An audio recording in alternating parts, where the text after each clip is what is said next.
Bonjour et bienvenue à tous à la Kripa Rouen. Aujourd'hui, nous allons lire un verset de la Bhagavad Gita, chapitre 2, verset 40.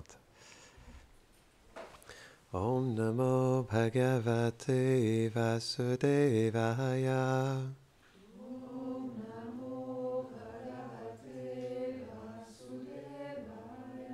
Om Namo Bhagavate Vasudevaya.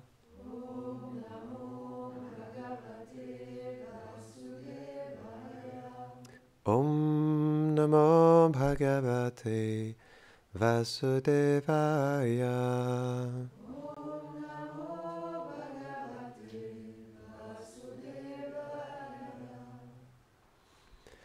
Donc j'ai choisi à nouveau aujourd'hui le premier verset que j'ai appris de la Bhagavad Gita. C'est bien de revenir à ce verset de temps à autre. C'est chapitre 2, verset 40.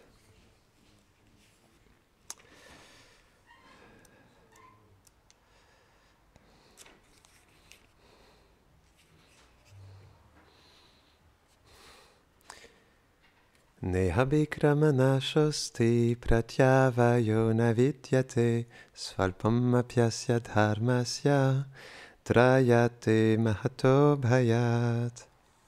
Traduction. Les efforts entrepris sur la voie du service de dévotion ne sont jamais vains, ni détruits. Même un léger progrès sur celle-ci nous libère de la peur et du plus grand des dangers de ce monde matériel. Commentaire. Chaque action a un bénéfice. L'action impie qui est exécutée indépendamment des commandements du Seigneur génère des souffrances futures. Le devoir prescrit dans les Écritures, l'activité pieuse, engendre le bonheur matériel. Chacune de ces actions apporte, selon sa gravité, une grande ou une petite réaction qui est consumée lorsque l'âme conditionnée souffre ou se réjouit. L'action offerte à Krishna n'est pas considérée comme matérielle, puisqu'elle est en lien avec la relation qui unit l'âme au Seigneur. Elle apporte des fruits éternels. Il s'accumule vie après vie pour apporter enfin une foi pure à l'âme et le moyen pour elle de prendre complètement refuge en Krishna et de retourner à sa demeure éternelle. Le service de dévotion chasse donc toute crainte, puisqu'il révèle le Seigneur. La peur et l'anxiété ne sont donc connues de l'âme que lorsqu'elle est coupée de toute relation avec Krishna.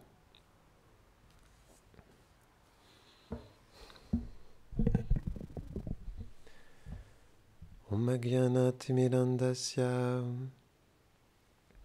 Gyanam Jarasharakaya Chakshurunmilitam Jena Tasmai Shri Gurave Namaha Shri Chaitanya Manobhishtam Stapitam Jena Bhutale Swayam Rupa Kadamayam Dadati Svapadantikam He Krishna Karuna Sindho Dina Bandho Jagatpate Gopisha Gopika Kantha Radha Kanta Namostute Tapta Kanchana Gaurangi Radhe Brindavaneshwari Vrishabhanu Sute Devi Pranamami Hari Priye Vanchakalpatarubhyashta Kripa Sindhubhyahi Vacha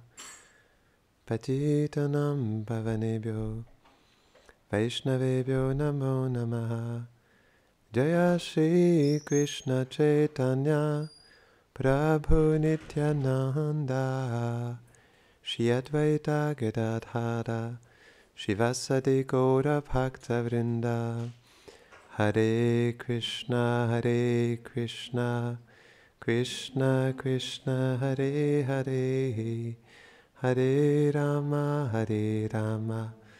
Rama Rama Hare Hare Namaham Vishnu Padaya Krishna Prasthaya Bhutare Shrimate Bhaktivedanta Swaminiti Namine Namaste Sarasvati Deve Gauravani Prachadine Nirvishesha Shunyavadi Pashtatade Shatadine.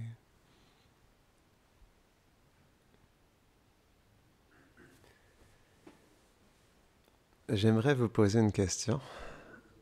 Est-ce que vous vous souvenez au moins d'une chose que vous avez faite dans votre vie passée?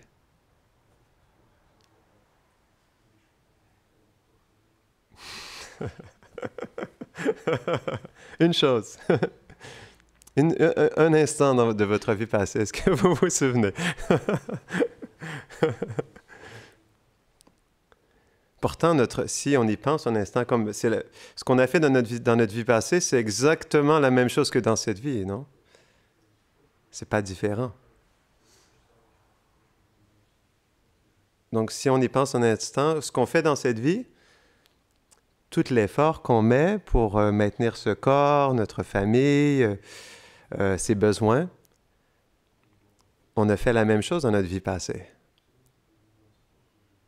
Et comme dans cette vie, dans notre vie passée, c'était exactement la même chose aussi, on a passé notre vie entière à prendre soin de ce corps et de notre vie. Mais quelle était la finalité de ça? La finalité, c'est qu'on a tout oublié. Et donc, on doit vraiment, mais vraiment au plus profond de notre cœur, réaliser cela. Ce qu'on est en train de faire dans cette vie et la finalité de cette vie, c'est exactement la finalité de notre vie passée. À savoir que tout ce qui nous est cher dans cette vie, tout l'effort qu'on va faire pour se maintenir matériellement, la finalité de ça, c'est la mort. Et on perd absolument tout.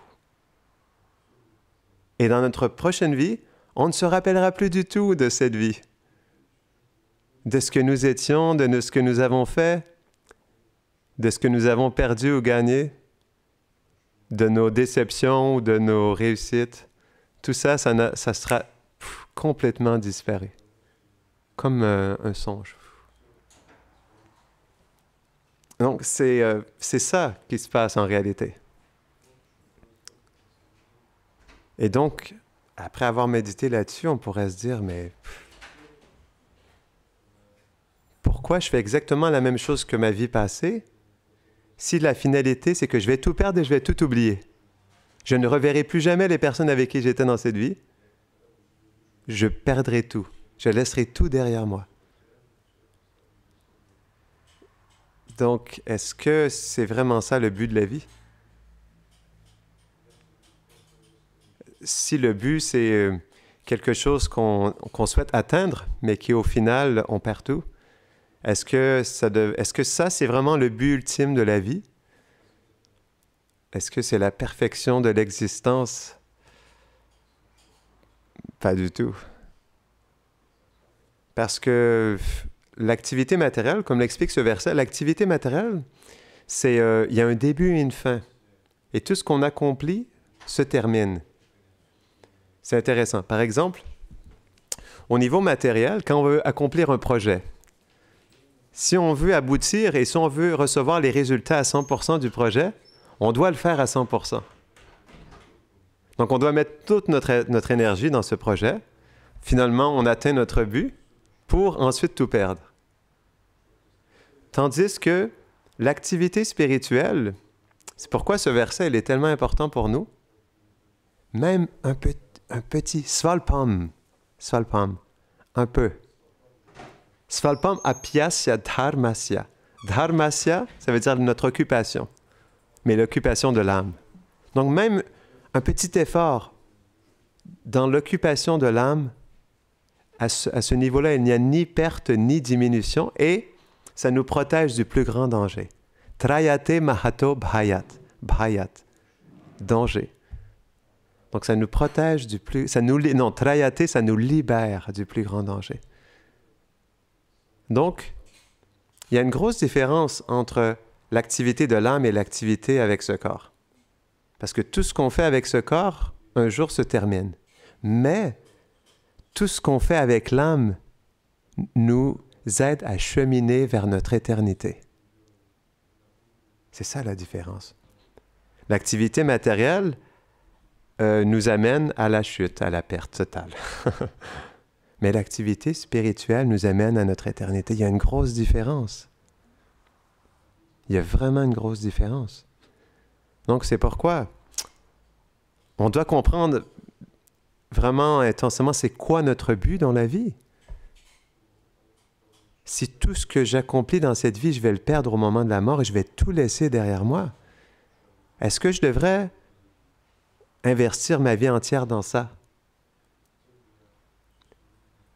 Parce que je vais tout perdre. Et donc on oublie ça. En fait, ça, la mort, les grands sages dans notre lignée expliquent que la mort, c'est la chose la plus taboue. Parce qu'on ne veut pas accepter la défaite. On ne veut pas réaliser et accepter dans notre cœur qu'on va tout perdre. Si on accepterait réellement ça, on serait plus sérieux dans notre vie spirituelle.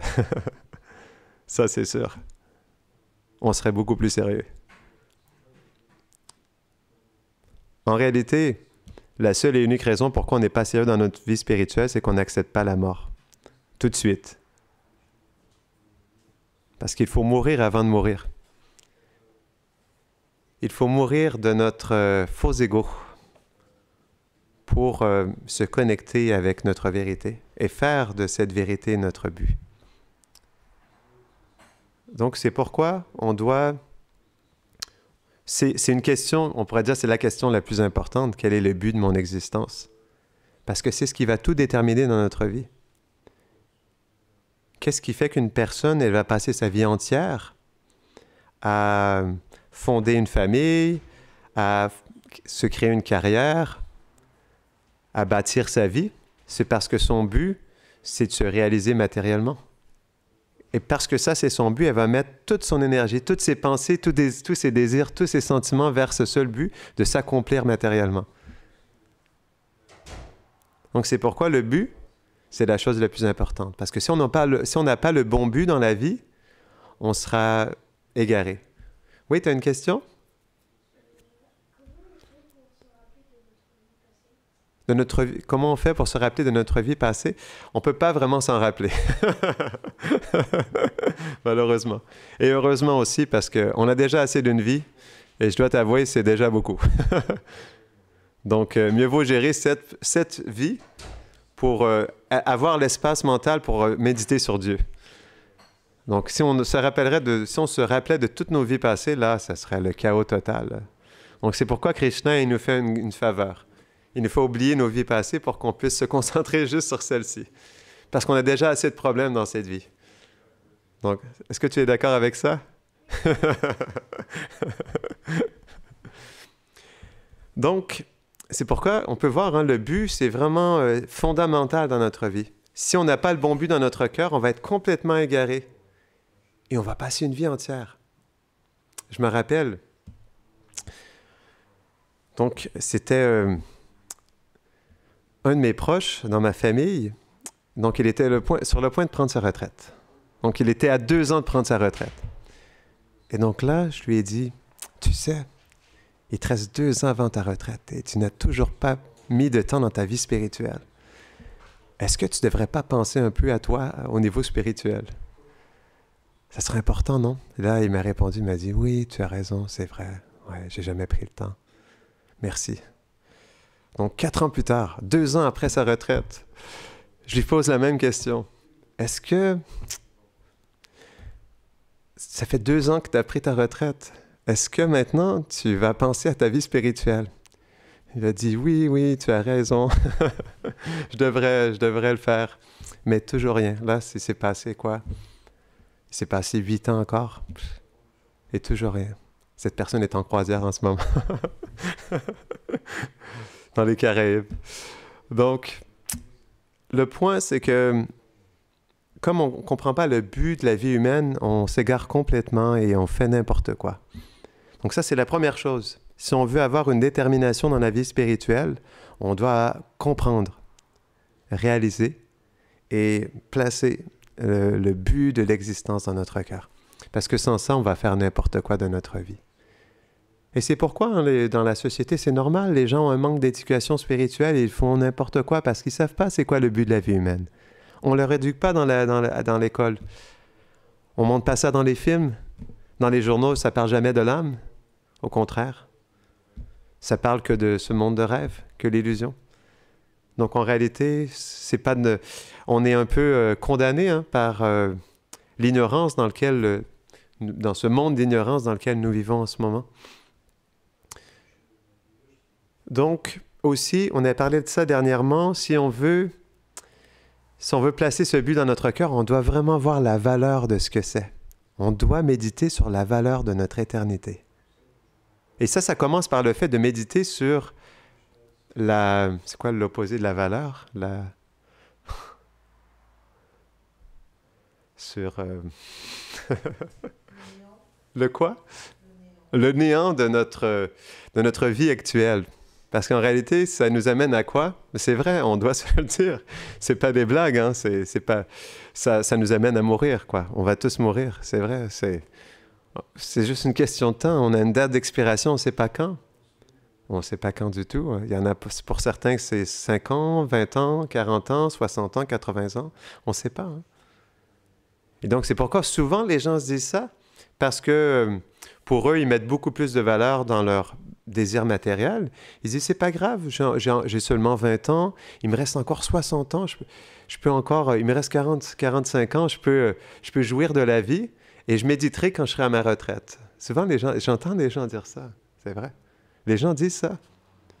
Là, maintenant, je m'occupe de moi, je fais ce que je veux et je penserai à mon âme quand je serai à ma retraite. Mais qu'est-ce qui se passe quand ils sont à leur retraite? Ils ont passé une vie entière à jouir de leur sens. Rendus à leur retraite, ils n'ont pas envie de faire autre chose. Qu'est-ce qui se passe à leur retraite? Ils font encore pire. Quand on pense, c'est vraiment une honte, la retraite occidentale, quand on y pense un instant. C'est vrai, on doit se le dire. Pour l'âme, c'est une honte. C'est quoi la retraite occidentale? C'est qu'une fois qu'on a pu travailler, on jouit encore plus au maximum de nos sens jusqu'à temps qu'on meurt. C'est ça qui se passe. Hein? C'est horrible. Donc, absolument aucun espace pour la réalisation spirituelle. Je parlais avec mon maître spirituel récemment, et c'était hier soir, on marchait dehors. Donc, il m'a dit, comment va ta famille?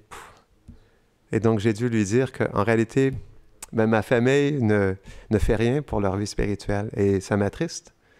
On ne peut qu'accepter, hein, chacun a sa liberté, mais je ne pouvais lui dire que je suis triste que ma famille perde ses dernières années pour se réaliser spirituellement. Et c'est triste, hein? Je ne peux pas dire que ma famille va bien, hein? Parce que quand on comprend le but de l'âme, ce qu'est l'âme, et qu'est-ce qu'on est fait pour être dans l'éternité, c'est triste de perdre cette vie humaine pour se réaliser spirituellement. Et c'est pourquoi ce verset, il dit « Ma trayate mahato bhayat ». Il nous libère du plus grand danger. Et quel est le plus grand danger? C'est de perdre cette vie humaine et de tomber dans le royaume animal. Srila Prabhupada, dans son commentaire de ce verset, il explique ça. Le plus grand danger, c'est de tomber dans le royaume animal. Si vous n'avez pas peur du royaume animal, vous avez qu'à écouter la série Planète Terre. Ça dure 9 heures de cauchemar. Écoutez-la après 9 heures, vous serez convaincu. Avec une pizza, vous verrez, c'est vraiment un film d'horreur. Donc la vie humaine, elle est tellement précieuse. C'est expliqué après plusieurs vies animales, on obtient ce corps humain. Il y a 8 400 000 espèces vivantes. Et après toutes les espèces animales avant l'espèce humaine, on doit passer d'une espèce après l'autre jusqu'à temps qu'on atteigne la vie humaine. C'est pas des blagues. C'est très précieux, la vie humaine. Et qu'est-ce qu'on en fait? On la gâche complètement. La plupart des gens, ils perdent cette vie humaine. Et donc, on n'a pas de garantie de qu'est-ce qu'on va devenir dans notre prochaine vie. Si on agit comme un animal, sans contrôler ses sens, sans méditer sur notre âme, sur le divin, on n'est pas garanti qu'est-ce qu'on va devenir dans notre prochaine vie.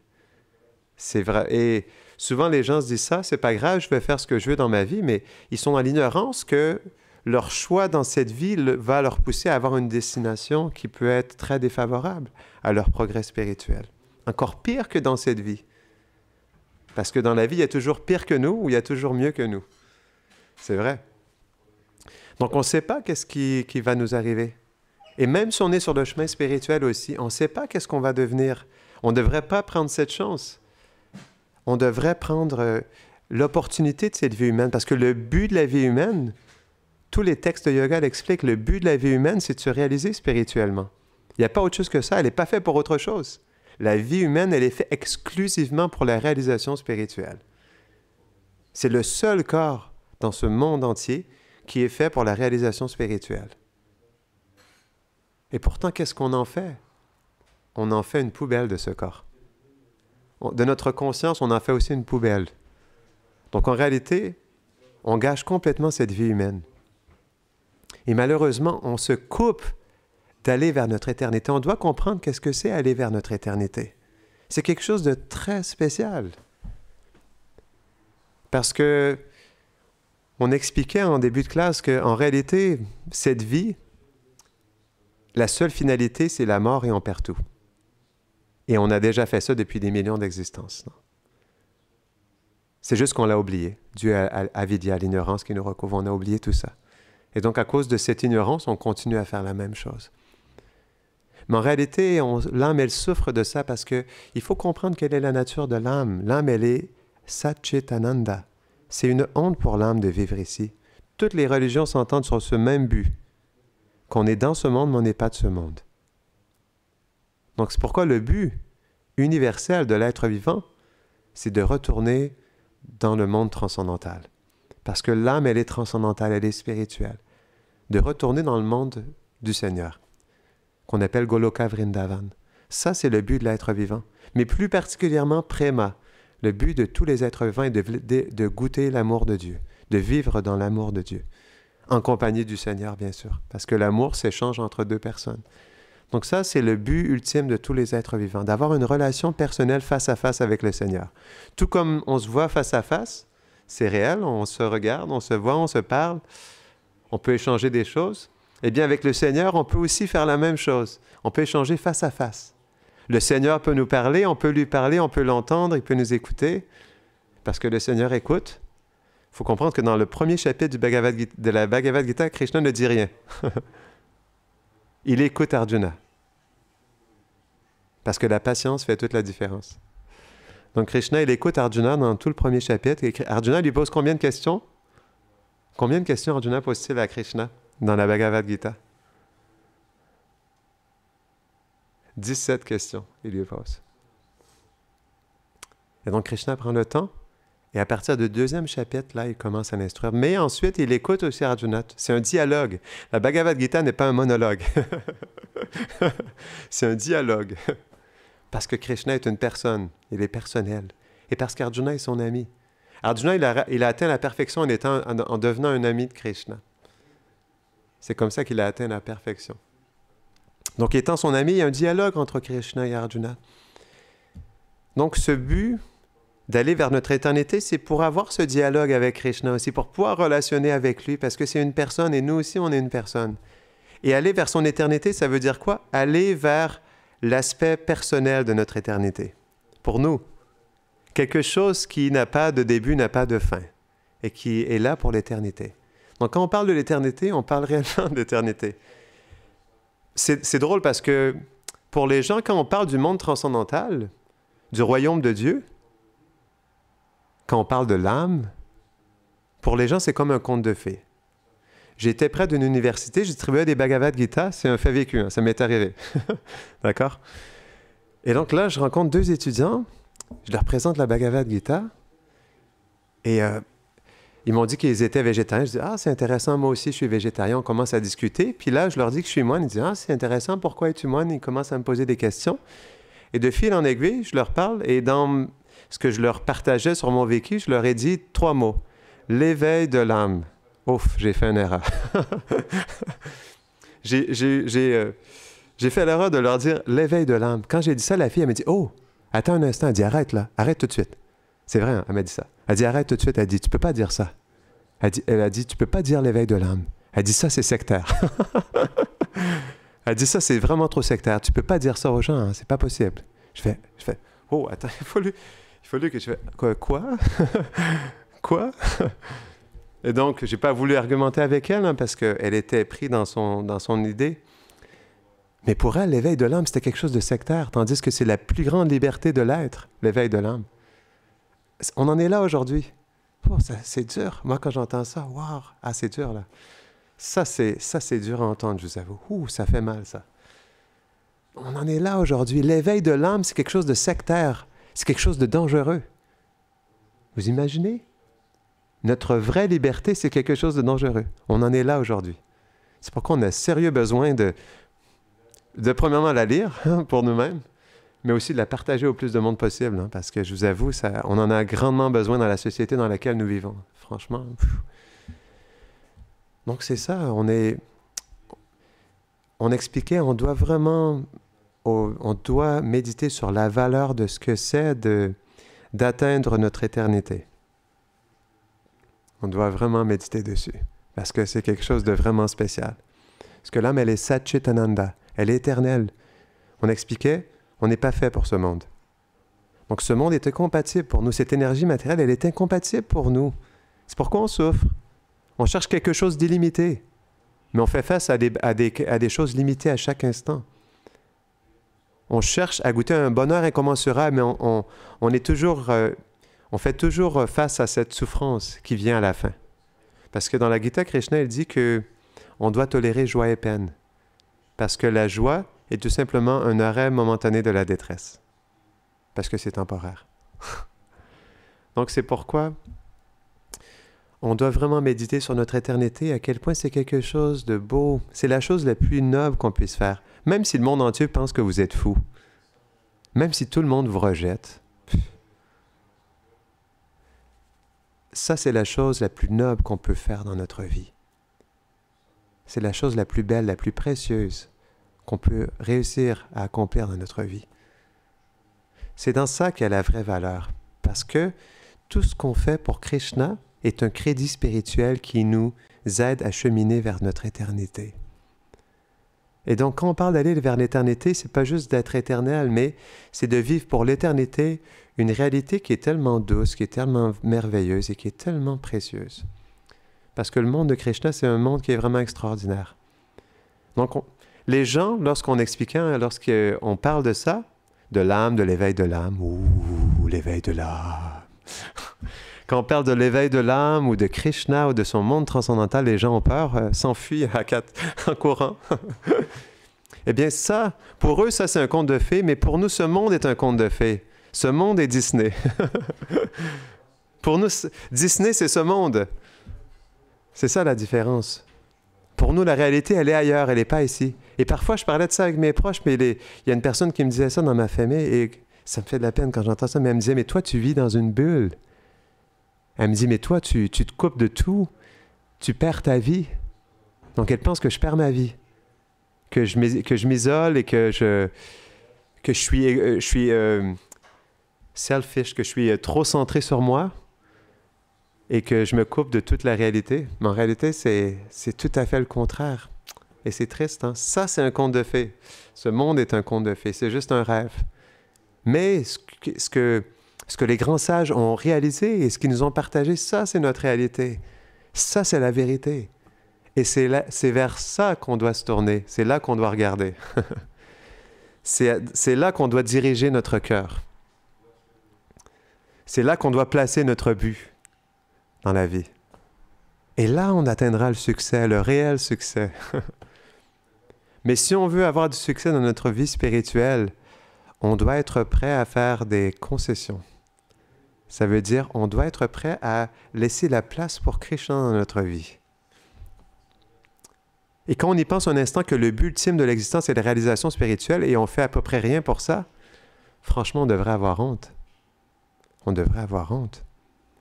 Parce que c'est dur pour l'âme de rien faire pour son éternité, pour sa vérité. Tandis que c'est la chose que nous cherchons le plus. C'est la plus grande satisfaction de l'être. C'est la perfection de l'existence. C'est l'expérience la plus profonde que nous pouvons expérimenter dans la vie. Donc, on doit faire attention à ce que notre société nous éduque, ce que même nos proches parfois nous poussent à vouloir faire. On doit vraiment se poser ces questions et comprendre pour soi au-delà de toute l'influence des autres, de notre éducation, de même nos impressions à l'intérieur de nous, au-delà de tout ça, on doit se poser un instant. C'est ça la méditation. On s'assoit et on médite profondément sur une chose. Alors on devrait méditer là-dessus. On s'assoit, mais vraiment le plus sincèrement possible, et on médite, mais c'est quoi mon but dans la vie? Et si mon but, c'est d'atteindre l'éternité dans la compagnie de Krishna, qu'est-ce que je fais en ce moment pour atteindre ce but? Est-ce que j'investis assez de temps pour aller vers cette perfection? Est-ce que je ne devrais pas plutôt changer certaines choses dans ma vie pour m'aider à laisser plus de place à Krishna, puis ma vérité? Parce que ça, c'est mon réel but. Ça, c'est la chose qui est la plus importante dans ma vie. Et je dois investir plus de temps dans mon développement spirituel, dans mon progrès spirituel. Sans ça, quelle est la finalité? Je nous laisse penser à ça. Donc, on va terminer ici. Oui, oui. Au début de la séance, vous avez parlé du faux ego. Il faut abandonner le faux ego pour avancer dans la spiritualité. Et j'aimerais bien donc comprendre, enfin, vous élaboriez un peu le lien entre le faux ego et l'avancement spirituel. Pourquoi est-ce que c'est un obstacle si sérieux? Est-ce que c'est juste parce que ça empêche de se soumettre à son maître spirituel, ou il y a d'autres aspects de cet empêchement? C'est une très bonne question qui mérite une autre classe. C'est un très gros sujet. Donc, juste pour ceux qui écoutent, donc, il posait cette question par rapport au faux ego. On parlait au faux ego au début. Donc, il disait qu'on doit, j'expliquais en début de classe qu'on doit se libérer du faux ego, mais il disait comment ça, c'est un obstacle à notre progrès spirituel et comment on peut faire pour s'éloigner, ou plutôt se libérer du faux ego. Donc, je vais juste dire une phrase parce qu'on n'a plus de temps. Mais ce qu'on doit faire pour se libérer du faux ego, il y a 5 choses à faire. On doit premièrement prendre conscience de ce faux ego. Ensuite, on doit avoir le désir de se libérer du faux ego. On doit méditer sur comment ce faux ego, il influence, il contamine notre existence. Et on doit prier au plus profond de notre cœur Krishna de donner sa miséricorde pour qu'on puisse être libéré du faux ego. Donc, on doit vraiment prier du fond du cœur parce que c'est une couche très subtile qui nous recouvre et qui est très difficile à dépasser. Donc, on doit vraiment prier du fond du cœur parce que oui, le faux ego, ça veut dire se défendre. Et donc, le faux ego cherche toujours à défendre sa position matérielle. Donc, c'est pourquoi c'est un danger. Il va toujours chercher justement à se défendre du progrès spirituel. Donc, c'est pourquoi on peut même se défendre contre le maître spirituel aussi, contre ses instructions, contre ses enseignements pour nous, contre la transformation qu'il veut instaurer dans notre cœur. Donc, on doit prier vraiment sincèrement pour recevoir la miséricorde, d'avoir assez d'humilité pour se libérer du faux ego et en être conscient aussi à l'intérieur de nous. Donc, on va terminer ici. Grantara Srimad Bhagavad Gita ki Janitai Gaura Primanande.